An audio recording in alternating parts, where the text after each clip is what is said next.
Hey, this is Matt Boggs, and today let's talk about apologizing. You know, none of us are perfect, and when it comes to relationships, it's not about having a perfect relationship, but it's about being able to recover when one of us makes a mistake or when we have some friction or experience a bump in the road of love. The ability to recover, the ability to bring a relationship back is essential when talking about how to create something that lasts, something that's deep, something that's meaningful. And part of being able to bring it back to a place of connection when you're really disconnected is being able to apologize and apologize well. Step number one is to say, this is what happened and I take responsibility. Step number two is to state, this is what I'm already doing and I've already done to fix the problem or to solve it. Step number three and step number four are what most people miss. Step number three is, this is the system I'm putting in place to ensure that this doesn't happen again. And then step number four is there anything else I can do to make it right? And I'll give you a quick example. When my wife and I had our first daughter, and she was just a few months old, it was the weekend, it was a Saturday, and I needed to run a couple errands. My buddy calls and says, hey man, I need to do some errands. Why don't we go together and then I'll bring you back home? And so I told my wife, hey babe, I will be home in an hour. Is that cool? She says, yes, that's cool. I'll take care of the baby. You go off and do your errands. So we're doing our errands. We're having bromance time and it feels good because I've been at home, you know, working all week, and then at nights taking care of the baby. I'm a little delirious because, you know, we're sleep deprived because she's waking up in the middle of the night. And my buddy says, in our great conversation, he says, hey, did you hear that they opened up a brand new brewery here in Huntington Beach called Four Sons Brewery? It's awesome. I said, no, I didn't even hear about it.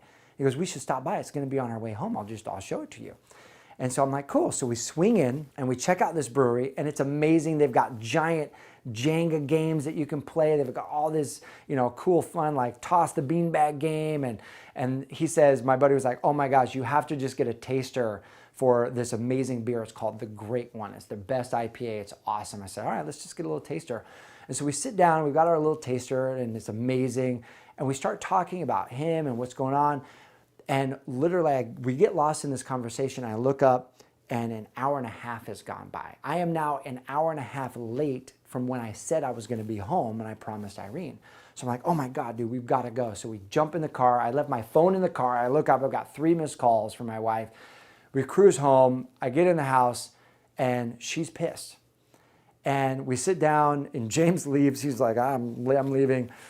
And she's like, look, I'm really disappointed that you went off. You said you were going to be home in an hour, and you're home an hour and a half later. You know, in the grand scheme of things, this isn't a huge deal. But let me just tell you, I take care of the baby all week. I was hoping that Saturday could be my time to have some mommy time, just some Irene time where I'm not with the baby, just so I can get some breathing room. And I said, you know what, babe, you're exactly right. And from my perspective, I had no idea that she wanted Saturdays to be her day off, her day to get some time, some change of pace, some breathing room. And so I said, you know what? This is what happened. We stopped by this brewery. I lost track of time. I take responsibility. I broke the agreement with you when I was going to be home. Step number two, here's what I'm already doing to fix the problem, right?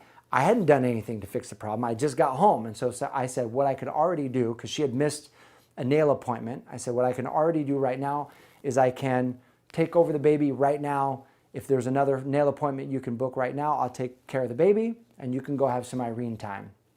Step number three is, here's the system I'm putting in place to make sure this doesn't happen again. And for me, it was simply as, let me just keep my phone with me. You know what? Let me recommit to, if I say I'm going to be home at a certain time, I'm going to honor that agreement. Just like I want you to honor the agreements that we make together as well, I'm going to recommit to that. You know, often relationships are about recommitting to the things that we make agreements to, because none of us are perfect. And so I said, I'm going to recommit to that, and I'll keep my phone with me as well. And remember step number four, which is often the most important step of all, and that is to ask the other person, is there anything I can do to make this right? And so I asked Irene, I said, I've got, the baby. I said, is there anything else I can do to make this right? I want to make this up to you. And she goes, yes, there is. I said, what would that be? And she goes, give me a kiss. And so I went over there and gave her a kiss, and then she went off and had some mommy time. and had her nails done. I had some great baby time, father-daughter time, and playing with her. And when Irene got back, she was in a completely different state. She felt great, she felt rejuvenated, she felt recharged, and we had a great family night at home. So if you make a mistake, it's okay. We all make mistakes. Follow these 4 simple steps and you'll be able to go from a place of disconnection and friction back to a place of connection much, much more quickly. So I hope these 4 steps serve you in knowing how to create an amazing apology. And now I encourage you to share this video with people that you're in relationships with, because when you're both operating at the same frequency with the same strategy for how to apologize and how to create amazing relationships, it just takes it to a whole nother level. So share this with your friends and post a comment below. Is there any other thing that you love to see when someone's making an apology to you? Or which of these steps did you not know about? Either one of those, share those in the comment section below. I would love to read that. And make sure you get subscribed so that you can be the first to get the latest and greatest videos each and every week as they come out to help you expand the love in your life. And as always, I posted a resource for you in this video. It's both in the video and in the description below. It's a resource that will help you understand the hearts and minds of men in a better way and attract the love that you want to have in your life. Again, thanks so much for watching. I'll see you soon.